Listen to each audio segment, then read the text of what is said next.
The Wise Woman of the River, Part 9, Where Fire Meets Water. A Temple Timeless Tales Production. The story so far. Before fire met water, there was silence. Then came the whisper. From Umuola's sacred soil rose a girl. Zina, child of the river, voice of the forgotten. She bore a mother's staff, a community's hopes, and a legacy long buried. But no journey flows without storms. No healer walks without wounds. We've seen betrayals in the dark, dreams born from grief, visions that bled through time, and a river that remembered. 8 paths, 8 trials, 1 destiny. The river called. Zina answered, but so did another. Yole, the flame that was denied, and Mola, the servant of the flame. Now all currents lead here. Where fire meets water, truth will rise. At first, there was only silence. Not the kind that comforts, but the kind that warns. The birds did not sing. The river held its breath. And the wind, once playful in Umuola, called up like a frightened child. They came from opposite ends of the earth. One cloaked in fire, the other bathed in water. 2 seers, 2 prophecies, 1 truth. Yole, the red flame, eyes like burning coals. Her staff scorched the earth with each step. The old seer who had seen too much, taken too much. Who shaped fate with a whisper and bent spirits with her will. And Zina, no longer the silent girl, no longer the lost one. Her white robe shimmered like river foam under moonlight. She walked barefoot, yet the earth sang her name. The water swirled around her ankles, loyal and alive. Dawn rises in red in Umuola Village. Dawn rose not in gold, nor in joy. It bled red across the sky, as if the heavens themselves had been wounded by what was coming. The birds did not sing. Even the trees leaned back, their leaves whispering warnings to the wind. The sky wore the color of warning. Mola in the forest. Mola stood alone beneath the dying trees. Smoke already kissed the air. Her eyes, no longer clouded by ambition, but burned by guilt, searched the horizon for answers. She had betrayed blood, bent knee to fire, and now stood at the crossroads. Mola, whispering, have I become the very shadow I swore to escape? Redemption begins in the ashes of truth. The village gathers. From every corner of the village, they came. Silent, solemn, faces marked with ash, symbols etched in prayer. No drums this time. Only the sound of feet on soil. The village square became a circle of souls, watching, waiting, hoping that the river's daughter could hold back the flame. In silence, they formed a wall of faith. Mothers gripped their children. Fathers held their breaths. Magic can be found.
at the river.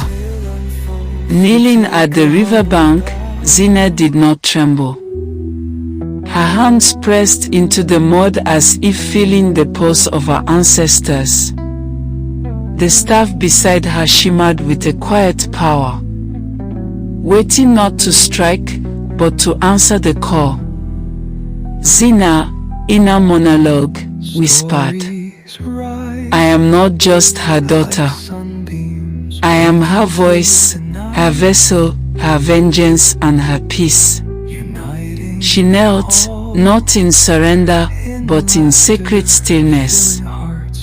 Flames in the forest, and from the shadowed forest came the fire.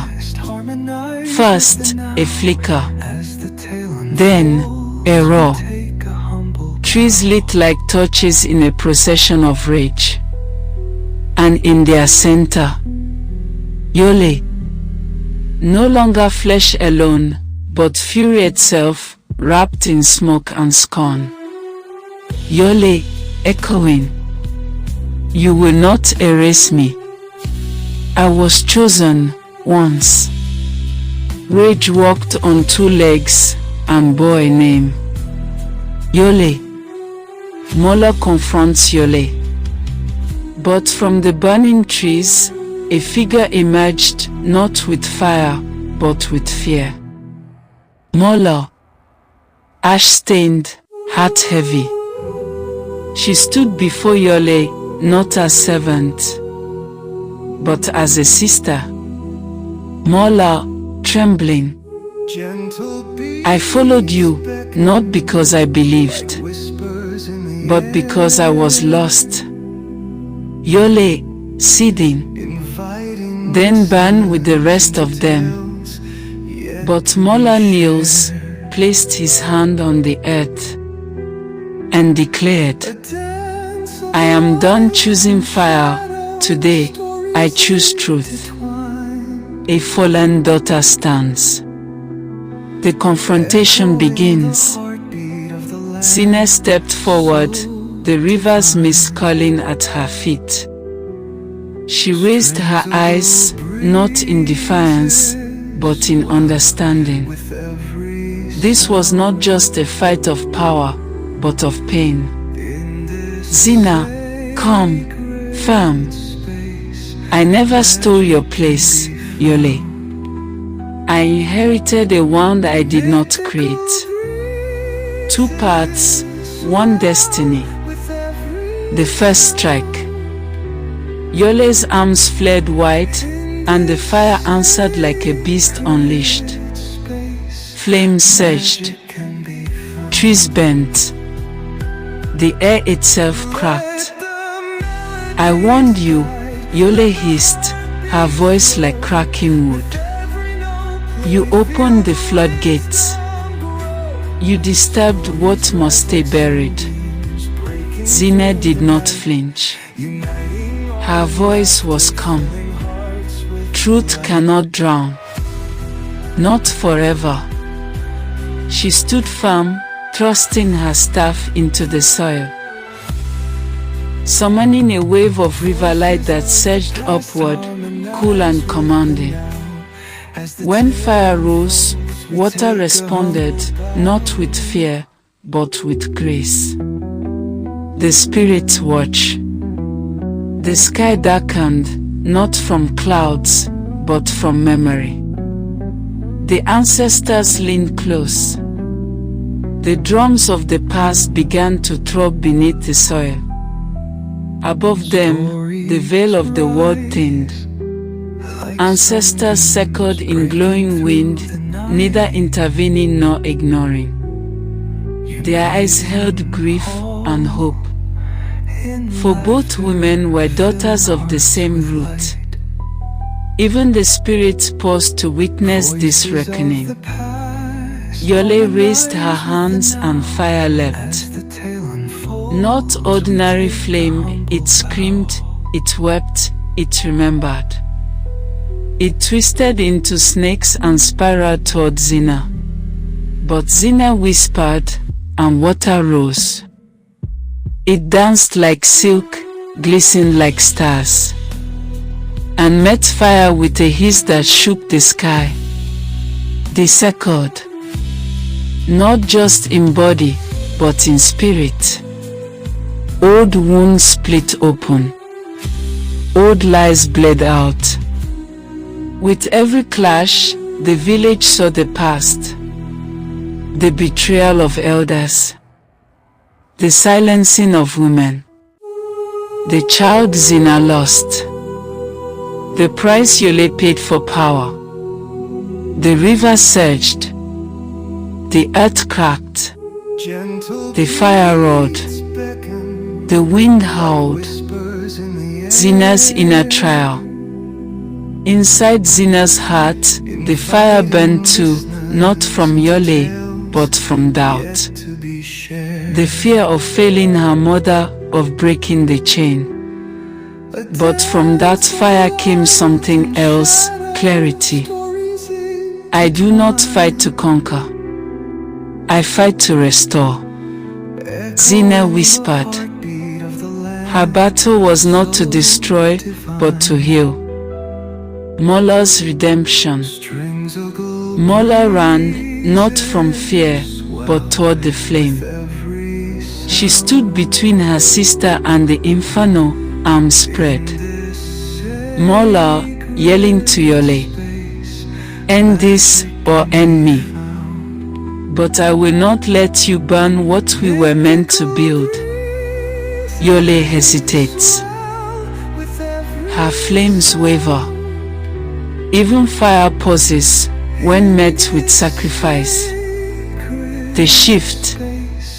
Zina rose fully now. Her chant became a river song, old and powerful. The staff blazed, not with heat, but with history. The water she summoned rose like a war, not to drown, but to cleanse. Her voice became the storm's calm. Then, Zina fell to her knees. Not from defeat, but from choice. She plunged her hands into the earth and whispered the name of the river's mother, a name forgotten by time, but remembered by soul. The ground opened, the fire dimmed, and Yole screamed, not in rage, but in release. Yole breaks down. The flames faltered. Yole's fire, once relentless, now flickered. Not from defeat, but from recognition. Her red robe turned to ash. Her staff splintered into roots. She wept, and in those tears, the truth. She had never wanted power, only protection. She had only wanted to survive.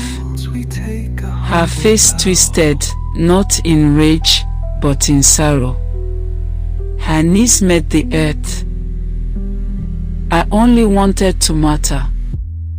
I wanted to be seen, Yole whispered tearfully.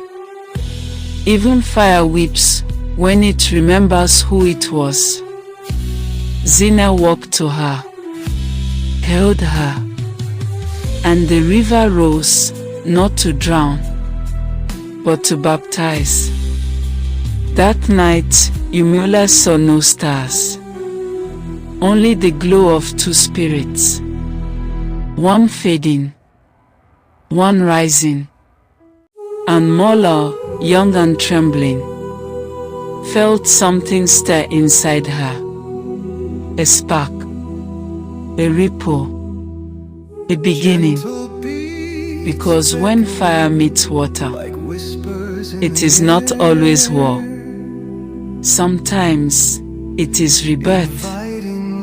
The world holds its breath, and in that stillness, no one moved. The fire hissed its last. The water calmed.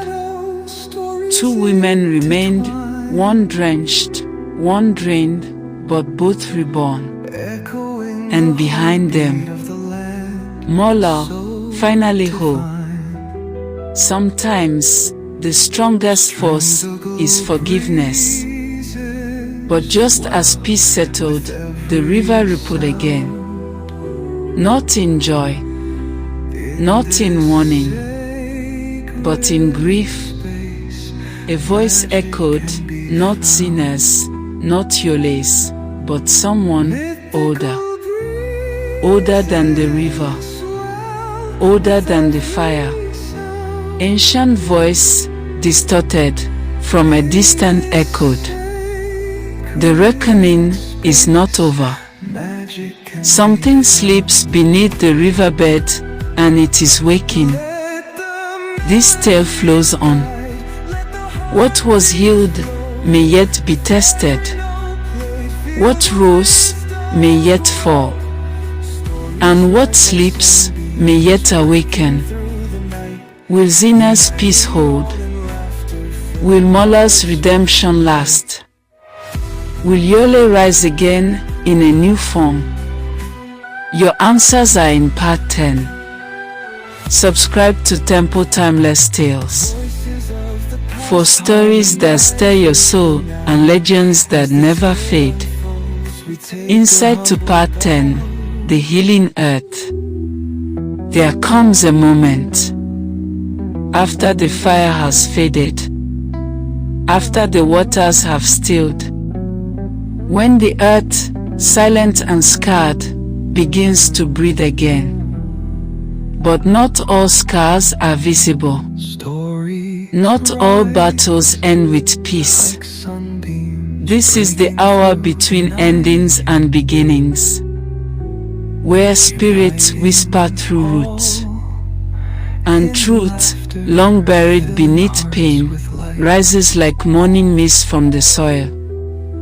The Healing Earth, Part 10. The grand finale of The Wise Woman of the River.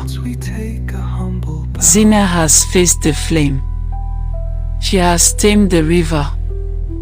But now, she must listen to the ground beneath her feet. To the land that remembers more than the river ever spoke. For in the silence of the earth lies the final truth. Not of power, not of vengeance, but of healing, of legacy, of wholeness. This is not just the end of a story. It is the rebirth of a people. One last breath, one last test, one final rise. Thank you for journeying with us in the story. The end is near, but the end is always the beginning of a new journey. If you have not yet subscribed, please click the subscription bar. Hit your notification button and stay tuned for part 10. The grand finale of The Wise Woman of the River. See you soon. Please don't go without liking and commenting on this video. Thank you, dear friend, for sharing this time. More tales await, legends sublime. Like, share, subscribe, stay on this ride. Together we'll journey, hearts open wide. With every story and song we embrace. In the warmth of our voices, find your place. Soft portal hums begin.